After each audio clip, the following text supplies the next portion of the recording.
If you're expecting a real estate agent, you're going to be bitterly disappointed. If you're expecting awesome, you've come to the right place. I'd like to actually call it embracing the awesome. This house is big and the location is big. I don't know what you're going to create today. I don't know what your plan is to create tomorrow. I can tell you something that was created 23 million years ago, and that's the front yard of this place. By one enormous bang, and the Tweed volcano blew, which is now what's left of it is the core of Mount Warning, pushed the lava into the water and cooled them into boulders, burly heads, that carved this sculpture for you to enjoy every single day. Cook Island was created by exactly the same thing.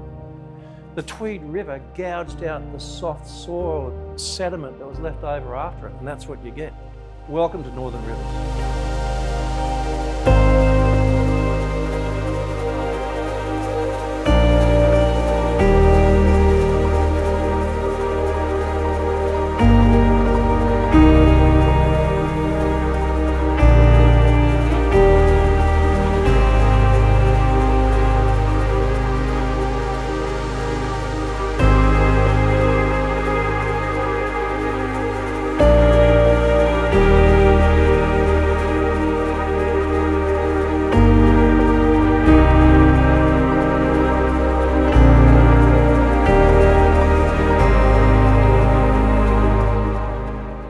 What we're going to try to do today, somehow we're going to try to show you a little bit about what it's like to live in this home. Basically, spending a few days here through some time-lapse photography that you're probably going to be looking at while you're on your mobile phone. Maybe you're sitting in the lounge room at home, sitting on the park bench. Maybe you're waiting for the kids at the pickup at school. And the problem with trying to fit a buyer to a property is it's really important that experience they have when they first discover it.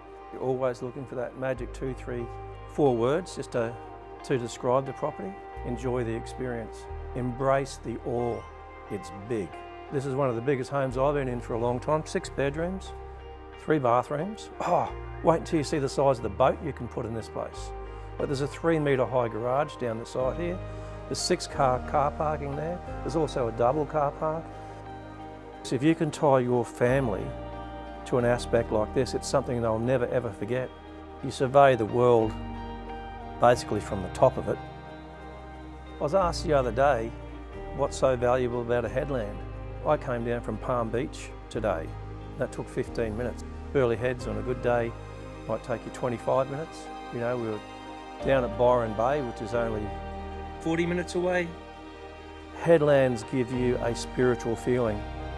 Now, the next best thing to a headland is elevation.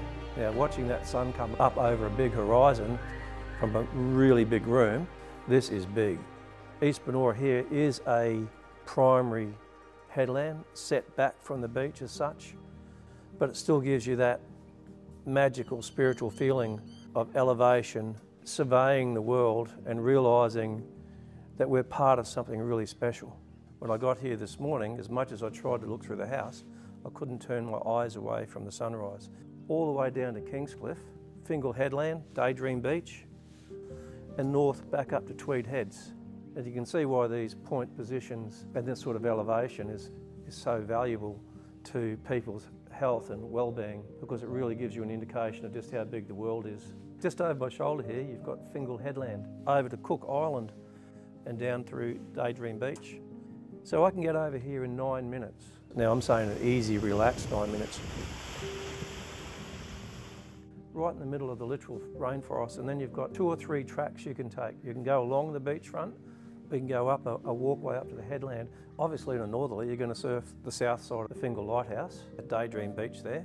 There's a really funny thing about lighthouses. When you see a lighthouse, you know that you're going to feel safe.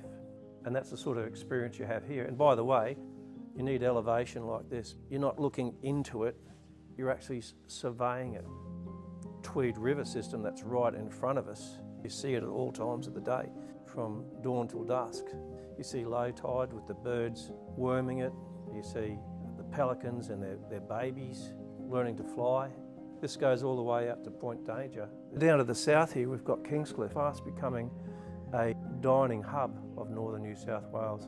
A really interesting thing about watching an area transform. I remember we used to drive past East Banora on our way down to Kingscliff, 30 years ago, and we'd look over to the left and just see all this, it was all banana farms and farming land. Wild, beautiful, untapped literal rainforest with this little suburb sitting in it. Demographic wise, I know that, now don't hold me to this, but I think I'm going to get it pretty close.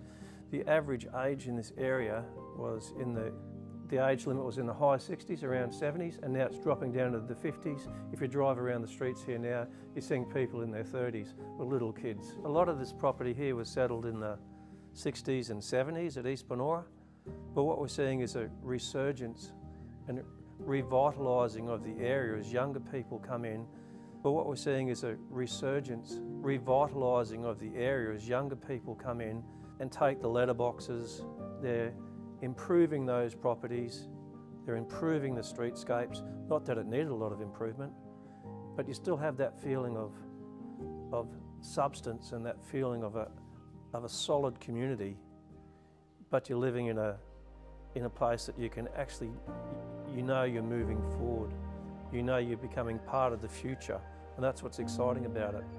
Keep your foot in the past, but be part of the future. This particular section here is the gateway to the valley. Jump on public transport, there's a bus stop here at East Banora, and I can be at the airport within 15-20 minutes. So I can go anywhere in the world from there. On our way down here the other day, we stopped at Tweed at the prawn trawlers, fresh prawns. These are from the Tweed Marina, just up the road. If I got in the car now, I could be up there buying prawns, if the trawlers are in approximately 5 minutes. There is something about a Tweed prawn, it's just the crunch. But these are absolutely so crisp and plump. And what I find really interesting about it is, you'd think if you'd been out all night fishing and you had about half a dozen people to start with waiting for you when you got back in, you just really want to get home. But I couldn't believe the big smile on these fishermen's faces. They were so happy to bring their fresh product in and give it to the local. Well, I know they're selling it, but it really is a gift. It feels like they're giving it to the local community. And everyone was so polite because they know that it is a gift. Tweed prawns. Look, this is actually true, and I didn't really want to tell the story, because this is how I actually feel about the Northern Rivers.